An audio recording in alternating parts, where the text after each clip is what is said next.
श्री राधे श्री राधे। प्रथमं संस्कृत पाठ्यपुस्तकं कक्षा 6 चैप्टर 12 मनस्सेकं वचस्सेकं महात्मनाम। कक्षा 6 की बुक है ये, प्रथमम संस्कृत पाठ्यपुस्तकम, और चैप्टर है 12। चैप्टर का नाम है मनस्सेकं वचस्सेकं महात्मनाम, कि महात्मा लोग मन वचन कर्म से एक होते हैं। आज हम चैप्टर 12 के अभ्यास कार्य कंप्लीट करेंगे। तो सबसे पहले पठन कौशलम, इसमें प्रदत्त विकल्पेभ्यः है उचितम उत्तरम चिनुत। हमें आंसर ढूंढना है कि जो विकल्प दिए गए हैं उनमें से जो सही आंसर है उस पर टिक लगाना है। पहला है अभिवादनशीलस्य इति पदे का विभक्ति। अभिवादनशीलस्य, इसमें कौन सी विभक्ति है? अगर ऐसे याद ना हो तो सीधा याद रखो, जैसे बालक शब्द है, राम शब्द है, वृक्ष शब्द है। इन शब्द रूप को याद रखने से हमें हर एक शब्द का शब्द की विभक्ति का पता चल जाएगा। जैसे अभिवादनशीलस्य, अगर हम बालक शब्द रूप याद हैं तो उसमें देखेंगे कि बालकस्य कौन सी विभक्ति में आता है, तो बालकस्य षष्ठी विभक्ति में आता है। तो यहाँ पर लिखा है अभिवादनशीलस्य, तो षष्ठी विभक्ति हो गया। तो इसके अंदर अभिवादनशीलस्य में षष्ठी विभक्ति आएगा, तो षष्ठी विभक्ति का हम टिक लगाएंगे का के टिक लगाएंगे। फिर नेक्स्ट क्वेश्चन है वृद्धोपसेविनः इति पदे किम वचनम। वृद्धोपसेविनः, इसमें कौन सा वचन है? एक वचन, द्विवचन, बहुवचन? तो वृद्धोपसेविनः, इसके अंदर बहुवचन है कि वृद्ध लोगों की सेवा, बहुवचन आएगा इसमें। फिर है लोचनाभ्याम विहीनस्य इति पदस्य पर्यायः भवति, कि लोचनाभ्याम विहीनस्य, इस पद का पर्याय क्या होगा? नेत्रहीनस्य, जो आँखों से हीन है, अंधस्य, जो आँखों से अंधा है। तो ये दोनों पर्याय हैं इनके, तो इसका आंसर होगा द्वयो। दोनों पर्यायवाची हैं तो ग आएगा द्वयो। कस्य मित्रम जगत सर्वम, किसके मित्र जगत में हैं, या सारे जगत में किसके मित्र होते हैं? शीतल हृदयस्य, नेत्र विहीनस्य, खलस्य। तो खलस्य का अर्थ होता दुष्ट, तो दुष्ट के तो कोई मित्र बनते ही नहीं है। नेत्र विहीनस्य, तो ये भी कोई जरूरी नहीं है कि जो अंधा उसी के मित्र बने। तो यहाँ पर आएगा शीतल हृदयस्य का, शीतल हृदयस्य। फिर नेक्स्ट है उष्ट्राणाम विवाहे के गायंती, कि ऊँटों के विवाह में कौन गाता है? ये आपने श्लोक पढ़ा था। तो ऊँटों को विवाह में गधे गाते गर्दबाहा। ख ऑप्शन ठीक है, ख गर्दबाहा। इसके बाद में लेखन कौशलम अनुवादम कुरुत, अनुवाद करेंगे। पहला है क चत्वारि तस्य वर्धन्ते, ये श्लोक में एक लाइन आई थी, तो इसका हिंदी अनुवाद होगा तस्य यानी उसके, वर्धन्ते यानी बढ़ते, चत्वारि यानी 4। तो इसका इतना सही आंसर आएगा हिंदी अनुवाद को, उसके 4 बढ़ते हैं। जो 4 चीज़ें बताई थी ना, आयु, विद्या, यश, बल, तो उससे पहले ये लाइन आई थी कि उसके 4 बढ़ते हैं। यहाँ देखो बच्चों ने लिख भी रखा है हिंदी में, और आपको लिख के भी बता दूं क्योंकि उसके 4 बढ़ते हैं, बढ़ते हैं, ऐसा लिख सकते हो आप। फिर नेक्स्ट है ख यस्य नास्ति स्वयं प्रज्ञा शास्त्रम तस्य करोति किम। यस्य यानी जिसके, नास्ति यानी नहीं है, स्वयं यानी स्वयं की, प्रज्ञा यानी बुद्धि, शास्त्र यानी शास्त्र, और तस्य यानी उसका, करोति यानी कर सकता है, किम यानी क्या, क्या करेगा या क्या कर सकता है। तो इसका हिंदी अनुवाद हो जाएगा कि जिसके पास अपनी बुद्धि नहीं है उसका शास्त्र क्या कर सकता है। जिसके पास अपनी बुद्धि नहीं है उसका शास्त्र क्या कर सकता है, ये लाइन आ जाएगी यहाँ पर। फिर नेक्स्ट है यस्य चित्तम निर्विषयम। यस्य यानी जिसका, चित्तम यानी चित्त, मन, निर्विषयम यानी कामना से रहित। तो इसका अनुवाद होगा जिसका मन कामना से रहित है। नेक्स्ट मनस्येकम वचस्येकम कर्मण्येकम महात्मनाम। तो सीधा लिखेंगे महात्मनाम कि महात्मा लोग मन वचन कर्म से एक होते हैं। महात्मा लोग मन वचन कर्म से एक होते हैं। इसके बाद में हम नेक्स्ट देखेंगे।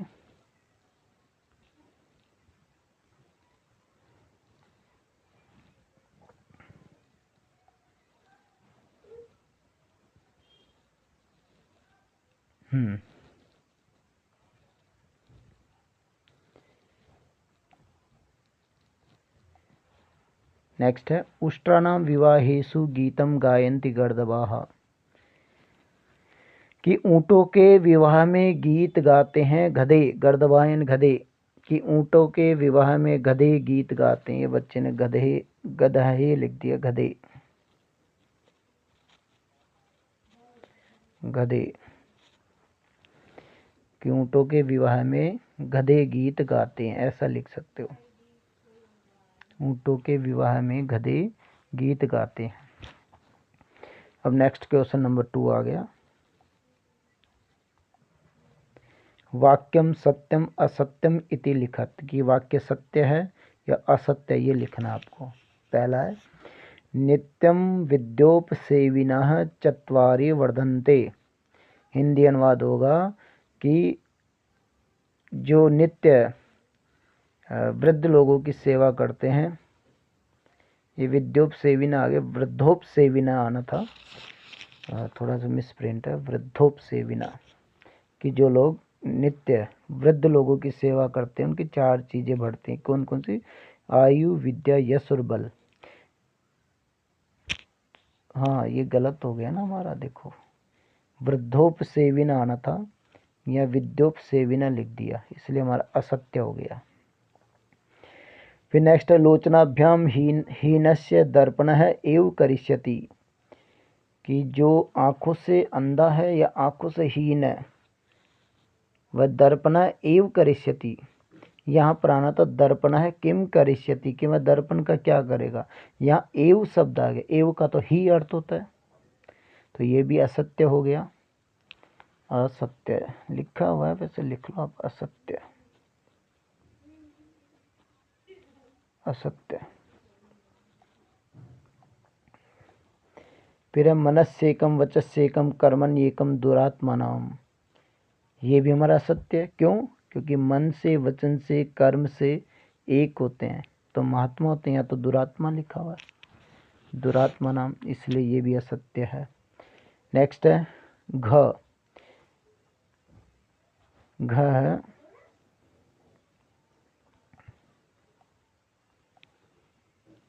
कि महात्मना मनस्येकम वचस्येकम कर्मण्येकम भवति। कि महात्मा लोग मन से वचन से कर्म से एक होते हैं, ये हमारा सत्य है। घ वाला सत्य, सत्य। फिर नेक्स्ट अण। गर्दभाः उष्ट्राणाम विवाहे हासम कुर्वन्ति। कि गधे ऊँटों के विवाह में हासम, हासम होता है मजाक, कुर्वन्ति मजाक करते हैं, तो मजाक ही तो कर रहे थे।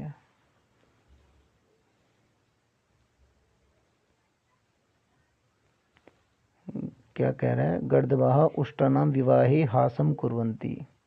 कि गधे ऊँट के विवाह में हासम यानी मजाक कर रहे हैं या करते हैं। तो गधे तो ऊँटों के विवाह में गीत गा रहे थे,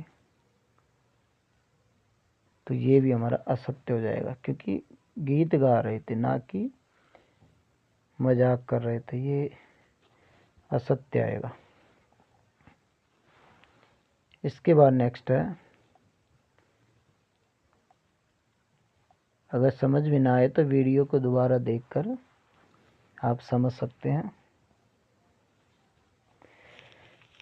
इसके बाद में नेक्स्ट है क्वेश्चन नंबर 3, विपरीतार्थकई पदई सह मेलनम कुरुत। विलोम पद, विलोम पद का मिलान करना है। पहला है दिवा, तो दिवा का अर्थ होता है दिन, तो दिन का विलोम होगा रात्रि, तो ये रात्रि से मिलान कर दो। मिलान किया हुआ है यहाँ पर, रात्रि। शीतलम, शीतल का अर्थ होता है ठंडा, ठंडा का विलोम होगा गर्म, तो यहाँ गर्म का अर्थ हो उष्णम, उष्णम। पी महात्मनाम, महात्मनाम यानी दुरात्मनाम, दुरात्मनाम।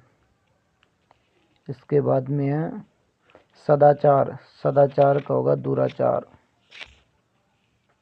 फिर मुक्ति, मुक्ति का हो जाएगा भुक्ति, और मित्रम का हो जाएगा अमित्रम। विलोम पद है तो बिल्कुल सरल है। नेक्स्ट देखते हैं हम क्वेश्चन नंबर 4, एक पदेन उत्तर था। कस्य चत्वारि वर्धन्ते, कि किसकी 4 चीजें बढ़ती हैं। अभिवादनशीलस्य, कि जो अभिवादन करता उसी के तो आयु विद्या यश बल बढ़ते हैं, तो ये तो लिखा हुआ है अभिवादनशीलस्य। शास्त्रम कस्य किमपि न करिष्यति, कि शास्त्र किसका कुछ भी नहीं कर सकता, तो किसका नहीं कर सकता, तो इसका अर्थ होता है मूर्खस्य। मैं यहाँ लिख देता हूँ मूर्ख,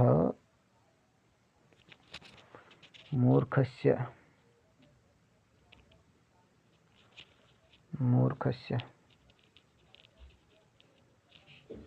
मूर्खस्य यह है, ये ढंग से देखना, यह मूर्खस्य। इसके बाद नेक्स्ट क्वेश्चन नंबर 2, नहीं ग, कस्य कृते दर्पणस्य प्रयोजनम न भवति, किसके लिए दर्पण का प्रयोजन नहीं होता है, यानी कौन दर्पण, किसको शीशा नहीं चाहिए, तो शीशा उसको नहीं चाहिए जिसकी आंखें नहीं है। तो यहाँ लिखें लोचनाभ्याम विहीनस्य, यहाँ लिखता हूँ मैं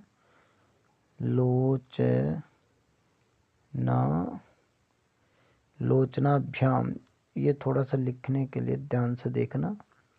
हलंत ये माँ लोचनाभ्याम, इसको पूरा एक साथ लिख दे लोचनाभ्याम, और इसको देखो हटाकर दो, आगे नेक्स्ट लिखता हूँ लोचनाभ्याम विहीनस्य, विहीन, और यहाँ से ये आदस्य है, और यह विहीनस्य, लोचनाभ्याम विहीनस्य। इसके बाद नेक्स्ट है घ, यस्य चित्तम निर्विषयम भवति तस्य मित्रम के, कि जिसका मन कामना से रहित है उसके मित्र कौन के, यानी कौन कौन होते हैं, तो उसके तो जगत सर्व यानी पूरा संसार ही उसका मित्र होता है। तो यहाँ पर आएगा जगत,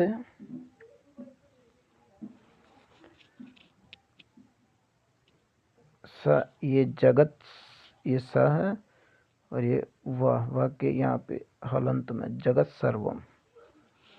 ये पूरा लाइन ढंग से देख लेना, समझ में आ जाना चाहिए। दोबारा लिख दूं,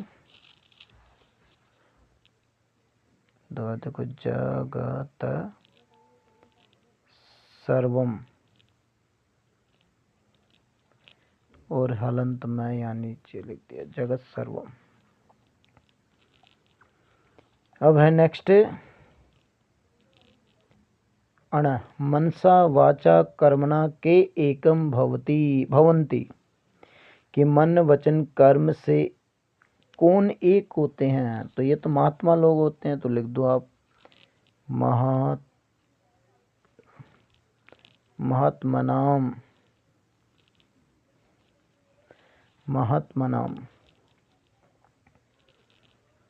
नेक्स्ट है गर्दभः केशं विवाहे गायन्ति। तो गधे किसके विवाह में गाते हैं? तो सभी को पता है, उष्ट्रानाम यानी ऊँटों के विवाह में। तो षष्ठी विभक्ति बहुवचन उष्ट्रानाम। ये हलंत मैं नीचे लिखता हूँ कि ऊँटों के विवाह में। तो उष्ट्रानाम षष्ठी विभक्ति बहुवचन उष्ट्रानाम। तो ये आपके क्वेश्चन नंबर 4 के लास्ट च वाला आंसर है। और आज के वीडियो में इतना ही, और इसके बाद नेक्स्ट वीडियो में हम चैप्टर 13 का अध्ययन करवाएंगे। और इस वीडियो का सभी अध्ययन करें। वीडियो कैसा लगे, अच्छा लगे तो आप कमेंट करें और चैनल को भी सब्सक्राइब करें कि नेक्स्ट वीडियो जो होगा वो आपको जल्दी से जल्दी प्राप्त हो सके। इसलिए आप सब वीडियो का अध्ययन करें। श्री राधे।